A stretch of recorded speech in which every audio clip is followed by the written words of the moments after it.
Assalamualaikum warahmatullahi wabarakatuh.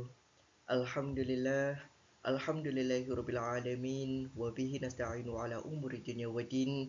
Wassalatu wassalamu ala asyrafil anbiya'i wal mursalin wa ala alihi wa sahbihi ajmain amma ba'd. Sebelumnya, perkenalkan nama saya Ilham Baharudin Rizik dari Pasca Sarjana S2 Pendidikan Agama Islam. Di sini saya akan mempresentasikan terkait proposal penelitian terkait untuk memenuhi tugas dari mata kuliah metode penelitian kuantitatif dan juga R&D yang mana ini diampu oleh beliau Dr. Budiman Fuad MSI.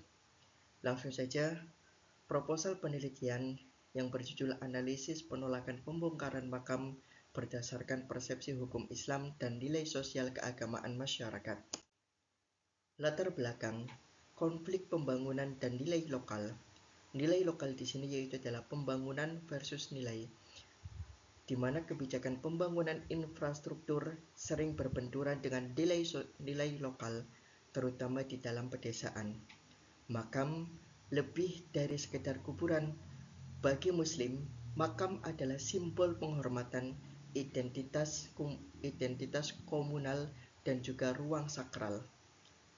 Penolakan berakar religius. Penolakan pembongkaran makam bukan hanya administratif, tapi juga persoalan religius dan sosial. Persepsi hukum Islam dan nilai sosial keagamaan. Persepsi hukum Islam di sini yaitu adalah pemahaman masyarakat tentang hukum Islam mengatur perlakuan jenazah dan juga makam. Pembongkaran hanya dibenarkan dalam kondisi darurat. Nilai sosial keagamaan, tradisi ziarah kubur, tahlilan, dan penghormatan leluhur memperkuat ikatan sosial dan solidaritas komunal. Kebijakan tanpa mempertimbangkan nilai ini berpotensi menimbulkan konflik dan melemahkan kohesi sosial. Pernyataan dan pertanyaan masalah. Pernyataan masalah, belum adanya bukti empiris pengaruh persepsi hukum Islam dan nilai sosial keagamaan terhadap penolakan pembongkaran makam. Pertanyaan penelitian.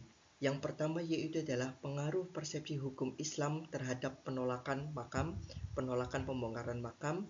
Yang kedua yaitu adalah pengaruh nilai sosial keagamaan terhadap penolakan di dalam pembongkaran makam. Serta yang ketiga yaitu adalah pengaruh simultan keduanya terhadap penolakan di dalam pembongkaran makam. Relevansi dan urgensi penelitian. Secara akademis, mengembangkan PAI atau Pendidikan Agama Islam dan Sosiologi Agama, menjelaskan respon masyarakat terhadap kebijakan publik, reinterpretasi hukum Islam dan konteks sosial modern. Secara praktis, memberi dasar empiris bagi pemerintah untuk merumuskan kebijakan yang sensitif nilai lokal. Kontribusi bagi pendidik PAI dalam membentuk toleransi religius. Penelitian ini penting untuk membangun kebijakan yang humanis, partisipatif, dan berakar pada nilai-nilai keislaman. Tinjauan konseptual. Yang pertama yaitu adalah persepsi hukum Islam, di mana cara pandang individu terhadap ketentuan hukum Islam dibentuk oleh pendidikan, tradisi, dan juga ulama.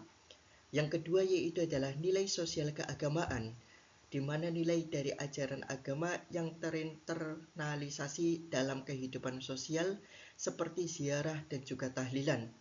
Yang ketiga yaitu adalah kebijakan publik, di mana keputusan pemerintah yang harus selaras dengan nilai keagamaan dan sosial yang dapat diterima oleh masyarakat.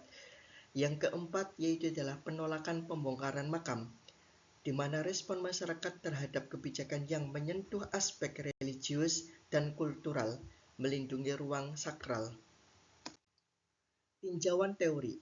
Yang pertama yaitu adalah maqasid ala syariah, tujuan hukum Islam untuk mewujudkan kemaslahatan dan mencegah kerusakan, menjaga agama, jiwa, akal, keturunan, dan juga harta.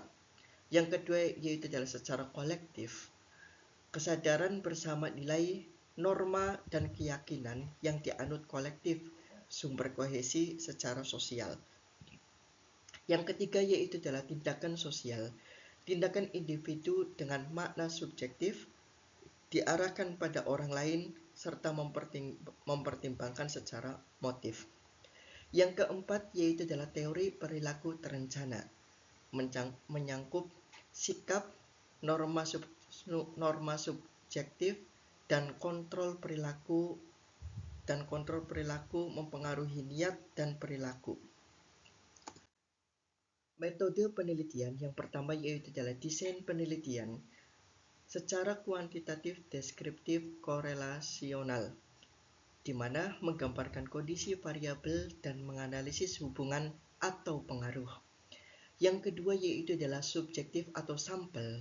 Masyarakat Desa Pekauman Brebes. Sampel kurang lebih 300 responden, teknik simple random sampling. Yang ketiga yaitu adalah secara instrumen, kuesioner tertutup atau skala Likert, panduan wawancara terstruktur, lembar observasi, dan juga uji validitas dan reliabilitas. Yang keempat yaitu adalah prosedur pengumpulan data, di mana persiapan instrumen, perizinan, pelaksanaan atau kuesioner, wawancara observatif, verifikasi dan juga pengolahan awal data. Teknik analisis data.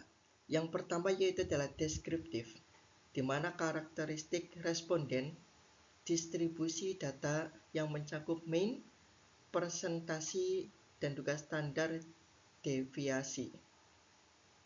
Yang kedua yaitu adalah uji asumsi klasik, di mana secara normalitas, multikolinearitas, dan juga heteroskedastisitas untuk validitas regresi. Yang ketiga yaitu adalah secara regresi linier berganda, di mana menguji pengaruh parsial uji T dan simultan uji F variabel bebas terhadap terikat. Yang keempat yaitu adalah koefisien determinasi atau R kuadrat, di mana besarnya kontribusi persepsi hukum Islam dan nilai sosial keagamaan. Demikian presentasi dari saya, kurang dan lebihnya saya mohon maaf yang sebesar-besarnya. Wassalamualaikum warahmatullahi wabarakatuh.